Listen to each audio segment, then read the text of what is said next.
भोलि गएर भइपरि आएको खण्डमा कुनै पनि कामदारलाई उदाहरण दिनुपरेको खण्डमा जस्तो बिमा कुनै श्रम स्वीकृति लिएर वैदेशिक रोजगारमा जानुभएको कामदारले बिमा गरेर जानुभएको छ भनौँ, मानौँ बिमा गरेर वैदेशिक रोजगारमा जानुभएको अथवा श्रम स्वीकृति लिएर वैदेशिक रोजगारमा जानुभएको कामदारको कसैको मृत्यु भएको खण्डमा मृत्यु भएको खण्डमा त्यो कामदारले बिमाबाट 14 लाख, कल्याणकारी कोषबाट 7 लाख र सामाजिक सुरक्षा कोषबाट 1 लाख प्राप्त गर्नुहुन्छ, जुन मृतकको परिवारले प्राप्त गर्ने, फेरि मृतक आफैले होइन, मृतकको परिवारले प्राप्त गर्ने। परिवार भनेको चाहिँ हकवाला भनिन्छ। हकवाला भनेको जो विदेशमा रहनुहुन्छ उहाँको श्रीमान विदेशमा रहनुहुन्छ भने श्रीमती विदेशमा रहनुहुन्छ भने श्रीमान, आमा बुवा र छोराछोरी हकवाला पर्नुहुन्छ। उहाँले पाउनुहुन्छ बिमाले 14 लाख, सामाजिक सुरक्षा कोषले 7 लाख र सामाजिक सुरक्षा कोषले 1 लाख र कल्याणकारी कोषले 7 लाख रुपियाँ प्राप्त गर्नुहुन्छ है। र फेरि रह्यो यहाँ धेरै कुराहरू आउँछ। अब कागजपत्रहरूको पनि कुरा आउँछ। मृतकको शरीर नेपाल आइसके पछाडि सम्पूर्ण कागजपत्रहरू लिएर गएर ओडा पाइपर्छ भने ओडा, नत्र बोर्डमा पाइपर्छ भने बोर्डमा, र त्यो सम्पूर्ण कागजपत्र मृतकको शरीर नेपाल आइसके पछाडि त्यो कागजमा रहेका श्रम स्वीकृति लगायतका अन्य कागजहरू, डेड बडीसँगै आएका कागजपत्रहरू लगेर ओडाको कार्यालयमा लगेर बुझाउने, ओडाको एउटा सिफारिस सहितको कार्यालयमा लगेर बुझाउने। ओडा कार्यालयले त्यो कागजपत्र बोर्डको कार्यालयमा पठाउनुहुन्छ र त्यो बोर्डको कार्यालयले अब सम्पूर्ण हाम्रो त फेमिस वेबसाइटमा हाम्रो प्रोफाइलहरू अलरेडी भइरहेका हुन्छन्, हजुरलाई भनिरहेको छु मैले होइन। त्यो कागजपत्र बोर्डको कार्यालयमा पुगिसके पछाडि हाम्रो पासपोर्ट नम्बर र डिटेल हालेर हेरिसके पछाडि हजुर अब त्यहाँ रह्यो विदेशमा मृत्यु हुने सबै कामदारहरूले राहतका सेवा पाउँछ भन्ने हुँदैन। फेरि त्यहाँ पनि क्राइटेरिया छ। जस्तो श्रम स्वीकृति कति वर्षको हुन्छ भने चाहिँ मैले 2 वर्षको हुन्छ भने चाहिँ हो। यदि कुनै कामदारको 2 वर्षभित्र, अब त्यसमा पनि क्राइटेरिया हुन्छ। अब के कागजपत्र आइसकेपछि के स्टडी गर्नुहुन्छ भने 1 नम्बरमा त्यसको मूल्याङ्कन कसरी हुन्छ भने यदि त्यो कामदारको श्रम स्वीकृति अवधिभित्रमा मृत्यु भएको हो कि होइन भन्ने कुरा हुन्छ। जस्तो उदाहरण 2 वर्षको श्रम स्वीकृति लिएर विदेश गएको कामदारको 2 वर्ष मात्रै विदेशमा काम गर्नुहुन्छ भन्ने त हुँदैन। त्योभन्दा बेसी पनि गर्नु सक्नुहुन्छ नि त होइन। मानौ 2 वर्षको श्रम स्वीकृति लिएर जानुभएको छ, 3 वर्ष बस्नुभयो, मानौ 4 वर्ष बस्नुभयो, 5 वर्ष बस्नुभयो। यदि त्यही भएर एउटा भनाइ के छ भने 2 वर्षभन्दा बेसी विदेशमा बितायौँ भने श्रम स्वीकृति विदेशबाट पनि लिन पाइन्छ। पुनः श्रम स्वीकृति लिएर बस्नु होला भन्छु म चाहिँ होइन। र यदि श्रम स्वीकृति छुट्टीमा आउनुभएको छ भने त नेपालबाटै श्रम स्वीकृति लिएर पुनः फर्किन पाइहाल्यो, त्यो त नियमै भएको कुरा भयो। र जस्तो मृत्यु भएको हकमा 2 वर्षको श्रम स्वीकृति लिएर विदेश जानुभएको कामदार 2 वर्ष प्लस 1 वर्ष थप गरिदिनु भएको हुन्छ, टोटल 3 वर्षको पिरियडमा। भनेको मृत्यु भएको हकमा चाहिँ 1 वर्ष श्रम स्वीकृतिको अवधि थपिदिनु भएको होइन कि त्यो राहत पाउने समय अवधि थपिदिनु भएको हो। भनेको 3 वर्षको अवधिभित्रमा मृत्यु भएको हुन पर्यो। यदि मानौँ कुनै एउटा कामदार 2 वर्षको छुट्टीमा 2 वर्षको श्रम स्वीकृति लिएर जानुभएको छ भने मानौँ उहाँ चाहिँ श्रम स्वीकृति नलिकन बस्नु भएर चाहिँ 4 वर्षसम्म भने त्यो अवस्थामा उसको मृत्यु भएको खण्डमा चाहिँ यो राहतको सेवा पाइएन। किनभने श्रम स्वीकृतिको अवधि त सिद्धियो नि त होइन, पाइएन, यो अवस्थामा पाइएन। त्यही भएर श्रम स्वीकृतिको अवधि चाहिँ यथावत रूपमा हुन पर्यो नम्बर 1 मा चाहिँ है। नम्बर 2 मा अब जस्तो एउटा कम्पनीमा काम गर्न भनेर श्रम स्वीकृति लिएर जानुभएको छ, कम्पनी छोडेर भागेर अन्य कम्पनीमा गएर काम गर्नुभयो, त्यस्तो अवस्थामा त्यो कामदारको मृत्यु भयो भने पनि उहाँको हकवालाले यो राहतको सेवा पाउनु भएन। यदि कम्पनी परिवर्तन गर्न पाइन्छ तर कानुनी रूपमा मात्रै परिवर्तन गरेको हुन पर्यो। आफू खुसी परिवर्तन गरेर भागेर काम गर्नुभएको छ र त्यस्तो अवस्थामा त्यो कामदारको मृत्यु भएको छ भने यो राहतको रकम पाइएन नियममा। नम्बर 3 मा अब जस्तो यो कामदारको अब विदेशमा धेरैजनाको मृत्यु हुन्छ भन्ने सल्लाह पैसा पाएन अरे भन्ने यस्तो पनि कुरा सुनिन्छ हामीले होइन। तर कस्तो भने विदेशमा मृत्यु हुन्छ तर कसरी मृत्यु हुन्छ भन्ने कुरा रह्यो नि त। फेरि जस्तो नेचुरल डेथ हुन पर्यो, प्राकृतिक रूपमा मृत्यु हुन पर्यो। यदि प्राकृतिक रूपमा मृत्यु भएको छैन, अब जस्तो प्राकृतिक भन्नाले कस्तो हुन्छ, जस्तो हार्ट एट्याक भएर मृत्यु भयो, प्राकृतिक होइन हो नि होइन, नेचुरल डेथ भएन त त्यो त। हार्ट एट्याक रूपमा मृत्यु भएको खण्डमा पाइयो, काम गर्दा गर्दैको अवस्थामा कामको प्रेसरले गर्दा मृत्यु भएको कारण हुँयो, कुनै दुर्घटनाहरू भएको खण्डमा भनेको नेचुरल डेथमा पाइयो। जस्तो सुसाइड गरेको केसमा पाइएन। उदाहरण म समुद्रमा पौडी खेल्न गएको थियो, पौडी खेल्न जाँदा डुबेर मृत्यु भएको खण्डमा पाइएन। जस्तो कुनै लाइफ गार्डको काम गर्छ, स्विमिङ पुलमा उसको ड्युटी छ भने हार्ट एट्याक भएर ढलेर लडेर स्विमिङ पुलमा परेर मृत्यु भएको हुन्छ त त्यो ड्युटी आवरको पिरियड हो। फेरि ड्युटीकै कामकै पिरियडमा त पाइयो, तर कामभन्दा बेगर र प्राकृतिक बाहेक अन्य मृत्यु भएको खण्डमा चाहिँ पाइएन। डेथ नेचुरल हुनुपर्छ भन्ने कुरा रह्यो है त। यो 3टा क्राइटेरियाभित्र परिसके पछाडि छ कि छैन भनेर उहाँहरूले रिसर्च गर्नुहुन्छ। बोर्डले यसको मूल्याङ्कन गरिसके पछाडि जसको मृतकको हकवाला हुनुहुन्छ, हकवाला जो मृतकको हकवाला हुनुहुन्छ उहाँको खाता नम्बरमा अघि भनेका रकमहरू जम्मा गरिदिनुहुन्छ र मृतकको शरीर विदेशबाट नेपाल लिएर आएर क्रिया खर्च समेतको जिम्मेवारी सबै कल्याणकारी कोषको हुन्छ र यदि कामदारको मृतकको आफ्नै परिवारले त्यो रकमहरू खर्च गर्नुभएको खण्डमा बाँकी रकमहरू खर्च गर्नुभएको खण्डमा यो रकम सम्पूर्ण पाइन्छ। तर खर्च चाहिँ सबै बोर्डले नै गर्नुभएको छ। उहाँबाट डेट बदली ल्याउने, यहाँबाट उहाँसम्म लाने खर्चहरू चाहिँ बोर्डले नै गर्नुभएको छ नि, पाउने रकमबाट चाहिँ कटौती भएर आउँछ। तर हिसाबमा चाहिँ 14 लाख, 7 लाख र 1 लाख पाइन्छ मृतकको हकमा। यो कुरा चाहिँ बुझ्नुभयो? अलिअलि बुझ्नुभएको छ है? ओके। जस्तो यो चाहिँ विदेशमा गएको कामदारको मृत्यु भएको हकमा पाइयो होइन। श्रम स्वीकृतिको अवधि हुन पर्यो, आफ्नो कम्पनी छोडेर भागेर अर्को कम्पनीमा काम गरेको हुनु भएन र प्राकृतिक डेथ हुनु पर्यो, यो खण्डमा पाइयो होइन त। अनि हजुरले कसैले सुसाइड गरेछ, कसैले हत्या गरेको केसमा रकम पाइएन भन्नेहरू पनि सुनिन्छ होइन।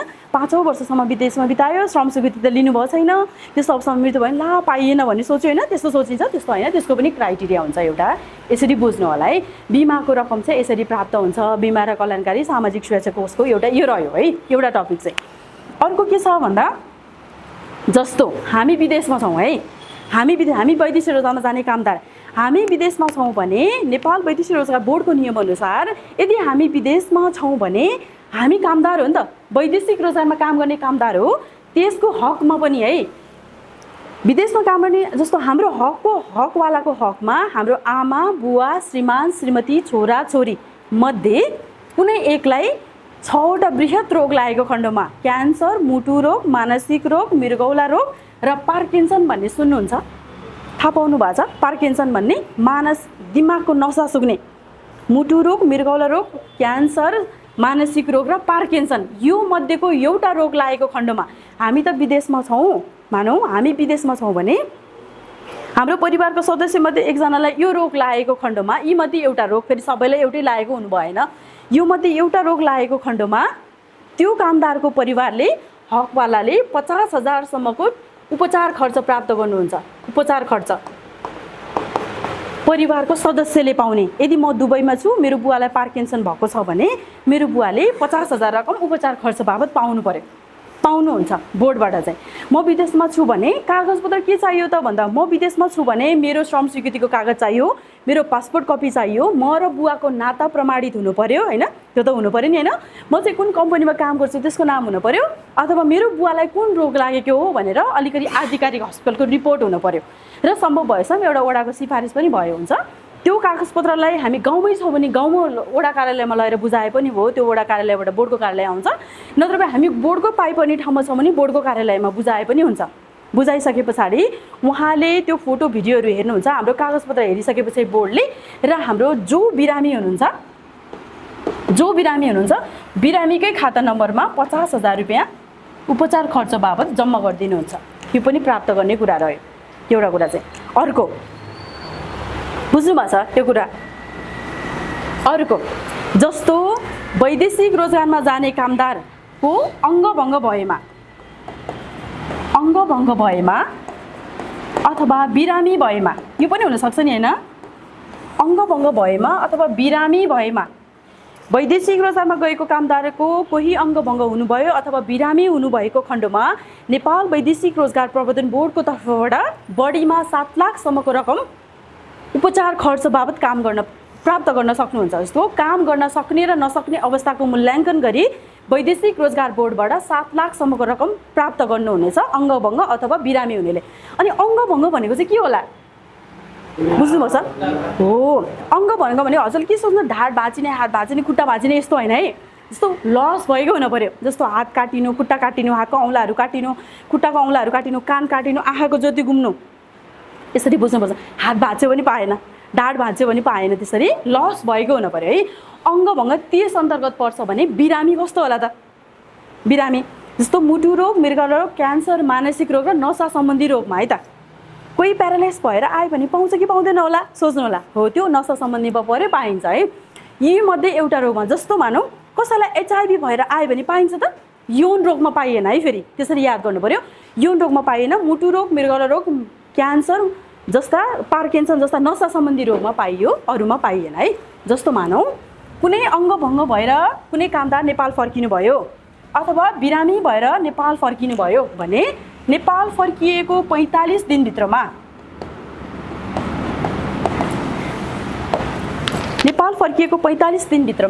उहाँले के बुझाउनु पर्यो?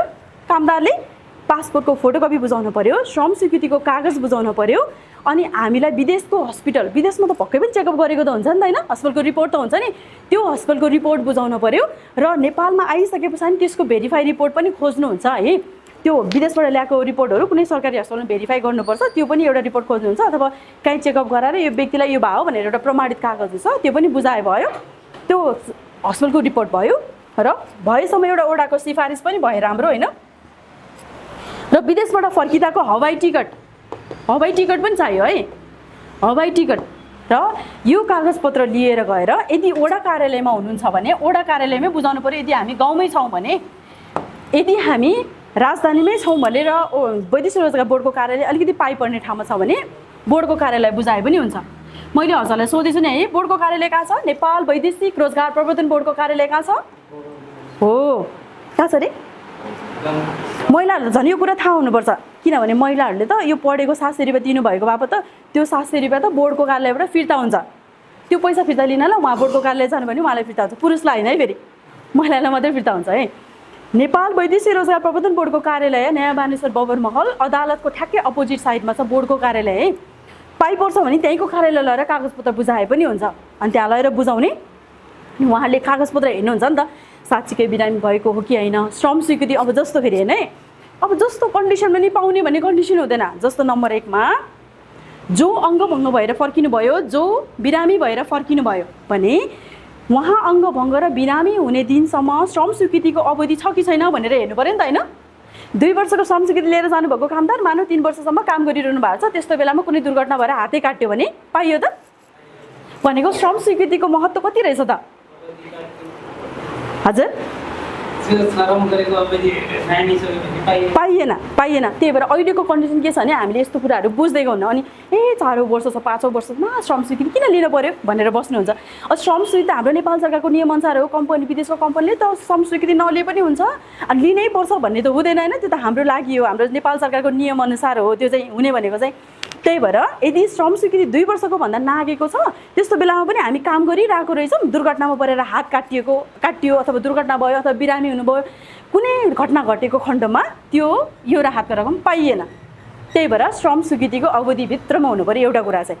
नम्बर 2 मा कम्पनी छोडेर भागेर गएको हुनुहुन्न, अघि भनेको जस्तै कम्पनी यदि जुन कम्पनीमा काम गर्न जानुभएको हो त्यही कम्पनीमा काम गरिरहेको अवस्थामा यो अवस्था भएको हुन पर्यो। यदि छोडेर भागेर अन्तै गरेर काम गर्नुभएको छ, त्यस्तो बेलामा दुर्घटना भयो, एक्सिडेन्ट भयो, हात काट्यो, बिरामी हुने भयो, आँखा फुट्यो, कान काट्यो भन्दा पाइएन हो। त्यही भएर कहिले पनि कम्पनी छोडेर भागेर काम गर्नु हुँदैन, नियमपूर्वक रूपमा बसेर काम गर्नुपर्ने हुन्छ।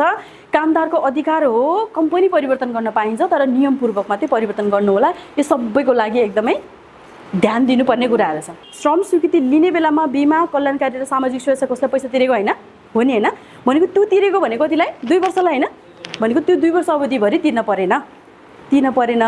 यदि पहिले अर्को कम्पनी परिवर्तन गरेर जानुभएको खण्डमा त नयाँ श्रम स्वीकृति निकालिन्छ, नयाँ श्रम स्वीकृति लिने खण्डमा त यो तिर्न परिहाल्यो फेरि। अथवा छुट्टी भएर नेपालै फर्किनु भयो, मानव छुट्टीमा नेपालै फर्किनु भयो भने नि नेपालबाट फर्किने बेलामा, नेपालबाट विदेश काम गर्न जाने बेलामा त श्रम स्वीकृति अवधि सिद्धिएको छ भन्दा जान पाइयो र पाइएन, त्यति बेला तिर्न पऱ्यो फेरि। भनेको अवधिभित्रमा परेन, अवधि सकिसके पछाडि गर्नुपर्ने कामहरू हो कि यो चाहिँ। जस्तो उदाहरण एउटा कुरा, यसमा एउटा क्वेसन सोधिहालेँ है हजुरलाई एउटा क्वेसन सोध्छु, हजुरले याद गर्नु होला, श्रम स्वीकृति सिद्धिन कति समय बाँकी हुँदा पुनः श्रम स्वीकृति लिन सकिन्छ? कसैलाई आइडिया छ? कसैलाई? मतलब 2 वर्षको श्रम स्वीकृति हुन्छ, हजुरले बुझिसक्नुभएछ भने श्रम स्वीकृतिको समय यति बाँकी रहँदैमा हजुरले पुनः श्रम स्वीकृति लिनु होला है भन्ने नियम त होला नि त? छैन होला? ल मैले क्वेसन गरेँ, एन्सर पनि आफै खोज्ने। कसरी खोज्ने भन्दा श्रम स्वीकृति अनलाइनबाट निक्लिने हो नि, जस्तो पहिलाको जस्तो यस्तो पासपोर्टमा पछाडि फ्याट स्टिकर लाउने त होइन श्रम स्वीकृति, बुझ्नु भएको छ? अहिले त अनलाइनबाट प्रिन्ट गरेर यस्तो हातमा दिनुहुन्छ हामीलाई श्रम स्वीकृति होइन हो। श्रम स्वीकृतिको पेपर हाम्रो हातमा आउँछ, श्रम स्वीकृतिको पेपर लिँदा अन्तिममा लेखिएको हुन्छ हजुरको श्रम स्वीकृति यति समय बाँकी रहँदैमा हजुरले पूर्ण गर्नु होला भनेर लेखेको हुन्छ। मलाई थाहा छ नि, हजुरलाई पनि थाहा हुन्छ। हो त्यो श्रम स्वीकृतिको पेपर लिगे पछाडि हजुरको हातमा आइसकेपछि मलाई सम्झेर त्यहाँ पढ्ने एन्सर पाइन्छ त्यहाँ है त, पाउनुहुन्छ है। म सबैले याद गर्नुहुन्छ त्यति बेला मलाई है, सम्झिनुहुन्छ है। हो त्यहाँ लेखेको हुन्छ, पढ्ने कि नपढ्ने हेर्ने है त। हो त्यहाँ एन्सर म हजुरलाई एन्सर भन्न पनि सक्छु, तर थोरै मैले वर्कआउट दिएको होमवर्कै हजुरलाई त्यहाँ हुन्छ है त, याद गर्नु होला। श्रम स्वीकृतिको अवधि रहँदैमा भयो, यदि अवधि सिद्धिएको खण्डमा विदेशबाट पनि श्रम स्वीकृति लिन मिल्छ। अनलाइनबाट लिने भन्यो, एम्बेसी गरेर लिए नि भयो, अनलाइनबाट आफूले लिए नि भयो। नेपालमा कोही हुनुहुन्छ नेपालको रहनेहरूलाई कागजपत्र पठाएर श्रम स्वीकृति लिन नि मिल्छ है, यो चाहिँ समस्या छैन। ओके, यो चाहिँ अङ्गभङ्ग र मृत्यु बिरामी भएको खण्डमा चाहिँ श्रम स्वीकृतिको अवधिभित्रमा यो दुर्घटनाहरू भएको हुन पर्यो र कम्पनी छोडेर भागेर काम गरेको हुनु भएन। यो क्राइटेरियाभित्र परेको छ। कागजपत्र पनि सही छ भने वैदेशिक रोजगार बोर्डबाट, जस्तो मैले हजुरलाई के भनेछु यहाँ भने अघि मैले के भनेको थिएँ याद गर्नुभएको छ, बढीमा 7 लाखसम्मको रकम भनेछु नि है, सम्मको भनेछु नि है। यो कुरा बुझ्नु। जस्तो मानौँ कुनै एउटा कामदारले हातको एउटा औँला मात्रै गुमाएर आउनुभयो भने 7 लाख पाउनुहुन्छ होला त? पाउनुहुन्न। हो, मानौँ कसैले दाहिने हातै गुमाएर आउनुहुन्छ भने, जस्तो उदाहरण कसैले एउटा हातको औँला मात्रै गुमाएर आउनु भएको छ भने 1 लाख मात्रै पाउन पनि सक्नुहुन्छ। जस्तो कसैले दाहिने हातै गुमाएर आउनु भएको छ भने उहाँले 2 लाख पाउन पनि सक्नुहुन्छ। कसैले दुईटै मृगौला फेल भएर आउनु भएको छ भने उहाँले 5 लाख पाउन पनि सक्नुहुन्छ हैन। कसैले दुईटै आँखा गुमाएर आउनु भएको छ भने 7 लाख पाउन पनि सक्नुहुन्छ। भनेको अर्थ के भने बिरामीको काम गर्न सक्ने अवस्थाको मूल्याङ्कन गरी, बिरामीको अवस्था र रिपोर्टको मूल्याङ्कन गरी 7 लाखसम्मको रकममा कति रकम दिनको लागि उपयुक्त हुन्छ भनेर वैदेशिक रोजगार बोर्डको समितिले निर्णय गरेको रकमै बिरामी र अङ्गभङ्ग भएको व्यक्तिले पाउनुहुन्छ। जस्तो दुईटै क्यान्सरै भएर आउनुभयो भने 7 लाख पाउन पनि सक्नुहुन्छ।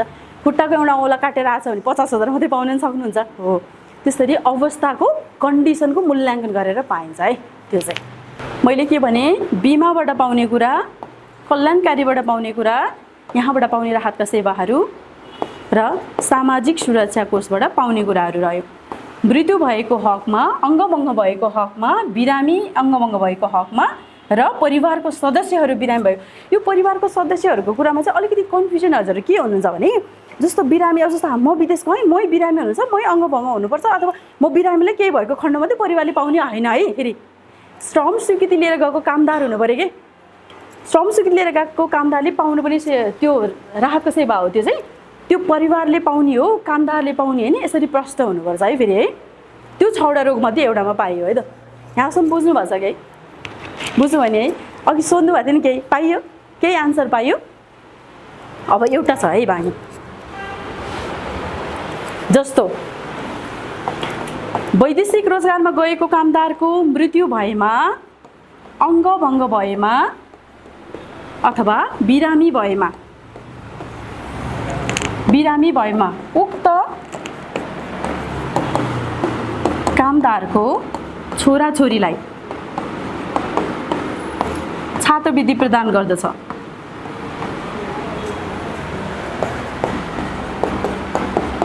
कसले होला?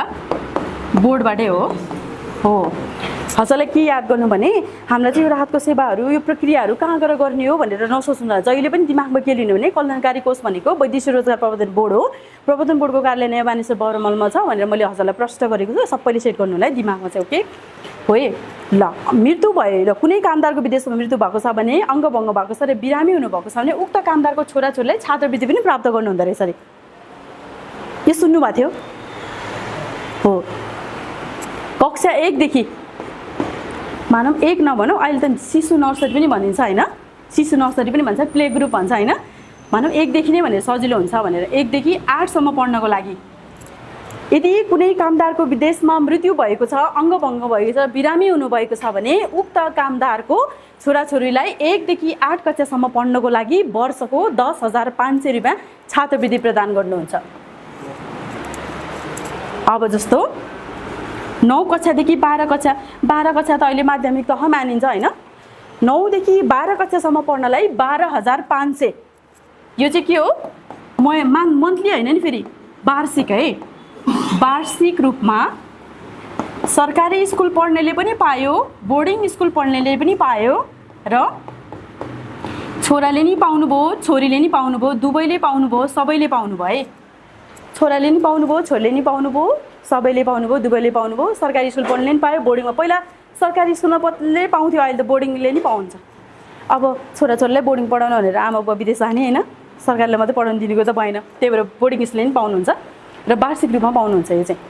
र यदि कागजपत्र के चाहियो भने मृत्यु भएको कागजपत्र, मृत्यु दर्ता, मृत्यु भएको व्यक्ति र जसले यो रकम लिनुभयो, छात्रवृत्ति रकम छोरा अथवा छोरी, मृत्यु भएको व्यक्ति र छोराछोरी बिचको नाता प्रमाणित हुन पर्यो, छोराछोरीको जन्म दर्ता हुन पर्यो, ओडाको सिफारिस हुन पर्यो, ओडाको सिफारिस हुन पर्यो, स्कुलको सिफारिस हुन पर्यो। यो कागजपत्र लिएर ओडामै स्कुलमा लगेर बुझाउने, स्कुलले जिल्ला शिक्षा कार्यालयमा लानुहुन्छ, जिल्ला शिक्षाले बोर्डको कार्यालय लानुहुन्छ, बोर्डको कार्यालयले साँच्चीकै मृत्यु भएको के होइन, साँच्चीकै अङ्गभङ्ग भएको के होइन, साँच्चीकै बिरामी भएको हो कि होइन, अलरेडी थाहा हुन्छ नि होइन। थाहा कसरी हुन्छ भन्नु त हो, अगाडिको केसेसहरू छ नि, मैले भनिरहेको छु त होइन, अगाडिको केसेसहरू यदि मृत्यु भएको हकमा त मृत्यु हुँदाको रकम लिन गएको हुन्छ नि, कागजपत्र त्यहीँ अप्लाई भएको हुन्न। अनि अङ्गभङ्ग र बिरामी भएको हकमा नि कागजपत्र पहिल्यै अप्लाई भएको हुन्न त, हुन्छ नि होइन। हो, त्यसरी मूल्याङ्कन गरेर रिसर्च गरिसके पछाडि कति रकम दिने भनेर बोर्डले निर्णय गरेपछि जिल्ला शिक्षालाई भन्नुहुन्छ, जिल्ला शिक्षाबाट वार्षिक रूपमा प्राप्त गर्नुहुन्छ उहाँको छोराछोरीले चाहिँ छात्रवृत्ति रूपमा। 12 कक्षासम्म पढ्नलाई वर्षमा एकचोटि, फेरि महिने पछि आएन है। यो चाहिँ प्रत्येक पुसको माघको मसान्तभित्रमा यो कागजपत्रहरू बोर्ड जिल्ला शिक्षा कार्यालय पुगिसकेको हुनुपर्छ है। त्यसको लागि चाहिँ यो चाहिँ माध्यमिक तह 12 क्लास पढ्नेसम्मको लागि भयो होइन त। अब 12 कक्षाभन्दा माथि पाउँछ के छ, पाउँछ पाउनु होला। 12 कक्षाभन्दा माथि ब्याचलर तह भन्छौँ है, डिप्लोमा तह भन्छौँ है होइन। यदि कुनै कामदारको वैदेशिक रोजगारमा गएर मृत्यु भएको छ, अङ्गभङ्ग भएको छ र बिरामी हुनुभएको छ भने उक्त कामदारको छोराछोरीले ब्याचलर तहमा कृषि, नर्सिङ र इन्जिनियर, 3टा विषय है, अरू होइन, अरू धेरै होइन, कृषि, नर्सिङ र इन्जिनियर पढ्न चाहनुहुन्छ भने फुल छात्रवृत्ति बोर्डबाट प्रदान गर्नुहुन्छ। मृत्यु भएको, अङ्गभङ्ग भएको र बिरामी भएको कामदारको छोराछोरीलाई ब्याचलर पढ्नको लागि 3टा विषय, अरूमा होइन, यति मात्रै विषयमा। ओके, अब सबैको छोराछोरीहरू पढेको हुन्छ भन्ने सारा, नपढ्ने पनि हुनुहुन्छ नि होइन। नपढ्ने छोराछोरीहरूको लागि अब जस्तो अन्य सिपमूलक तालिमहरू हुन्छ नि, electrician, plumber, carpenter, cook, mason, cutting, boarding, सिलाइ तालिम सबै, यो पनि वैदेशिक रोजगार बोर्डबाट नपढ्ने छोराछोरीहरूको लागि यो पनि सिटिबिटीको समन्वयमा बोर्डले प्रदान गर्नुहुन्छ। यो पनि एउटा सेवा हो। हजुर, ठिक छ। कस्तो लाग्यो? टपिक त नराम्रो छ, तै पनि भन्नु पऱ्यो है, नराम्रो छैन त टपिक। यो सेवा चाहिँ कसैलाई लिन नपरोस् भन्ने अपेक्षा गर्छु म सधैँ होइन। अब यो समस्याहरू नै धेरै हुने गएको कारणले गर्दा अब यो वैदेशिक रोजगारमा जाने मृत्यु भएको सङ्ख्या पनि एकदमै बेसी छ, अङ्गभङ्ग र बिरामी हुनुभएको नि। अहिले त हामीलाई अब अहिले त केही परे छैन, जीवन मजाक जस्तो लाग्छ, सामान्य जस्तो लाग्छ, परिस्थिति जस्तो पनि आउन सक्छ। त्यो खण्डमा हुन त हामीलाई 7 लाखले, 2 लाखले, 5 लाखले जीवनै फिर्ता आउने त होइन, शरीरै फिर्ता आउने त होइन, आफन्तै फिर्ता आउने त होइन, तर पनि उहाँहरूले हामीले बुझाएको रकमबाट अथवा हामीले तिरेको रकमबाट चाहिँ बोर्डबाट पाउने, बिमाबाट पाउने पनि आर्थिक सहायता मात्रै हो। हुन त जीवनमा सबै कुरा परिपूर्ण हुने होइन, सहायता मात्रै हो। यो गर्दै बापत हुने सकभर यो सेवा राहत